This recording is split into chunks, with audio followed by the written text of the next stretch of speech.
RCIP's Customs Marine Unit recently expanded its fleet with several new vessels. Now, this safe boat we're on can race through the water in excess of 50 miles an hour. And there's enough fuel on board to make 2 trips to Jamaica and back. Before it was all manual. You had to get out there, keep your eyes on the horizon, looking for the targets that we're out there for. You're out there for hours, long distances, back and forth patrolling. Now we have the capability that we can do other patrols in other aspects of areas that we don't need to actually physically be. Randolph Jackson and others in the Joint Marine Unit don't need to be near drug traffickers to track down the suspects. With our cameras, we can zoom in at long distances and don't have to be at that certain specific area. We have the infrared system, which we can also pick up, signatures of body heat, vessels, cars, anything on land, things that are in the water.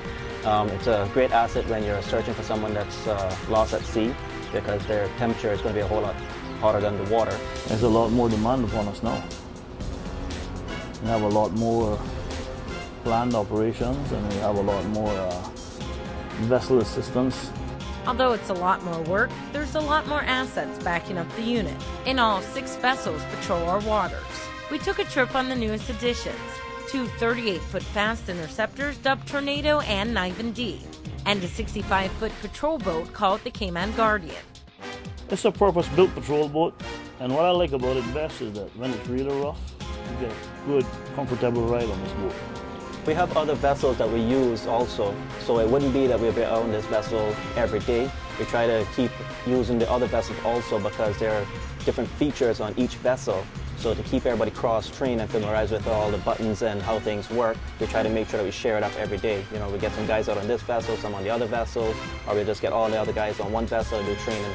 Basically, every time we're out there on patrols, we're doing training at all times. Man overboard, engine problems, basically we do a lot of scenarios while we're out there on patrol. The new boats cost the country just under $3 million. It's a part of a much bigger spending plan worth $7.7 million. This was in the government's manifesto to safeguard and protect the borders of the Cayman Islands. The idea is to prevent crime from happening in the Cayman Islands. And these boats are going to be used for drugs interdiction, stopping firearms, illegal immigrants coming to the country, safeguard the tourist industry, the water sports. In the very near future, and this is actually will be the home of the Cayman Islands Police Marine Unit. To my extreme left, that high rise there, that's where the maintenance shed will be placed. It is on island, and we're currently just waiting on final approval from the planning authority for its installation. And to my extreme right, over there, that is where the main offices will be built, and that will house the Marine Unit and the drug task force. The actual maintenance shed will be operational within 2 months' time, and the actual GTF offices and the Marine offices, we're expected to be operational in 1 year's time. We would like zero tolerance that nothing comes into the Cayman Islands, but I can't guarantee that. Obviously, but we've had one very successful case with a new boat just recently where we seized over 400 pounds worth of ganja, some ecstasy and cocaine.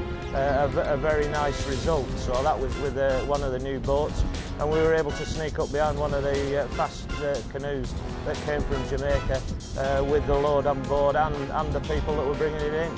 So we're proving our word. The Marine Unit no longer has to convince people to come aboard. The new vessels are attracting people for them. Many want to join for the same reason as those already in the unit. I love the ocean, I love boats, and it's a good job. It gives you a chance to really help people. You go there and you find a vessel in distress and you can assist those people and you get them back to safety. It gives you a good feeling. Well, the reason why I want to become part of this unit because at a young age I was a Sea Scout and I enjoyed the sea very much.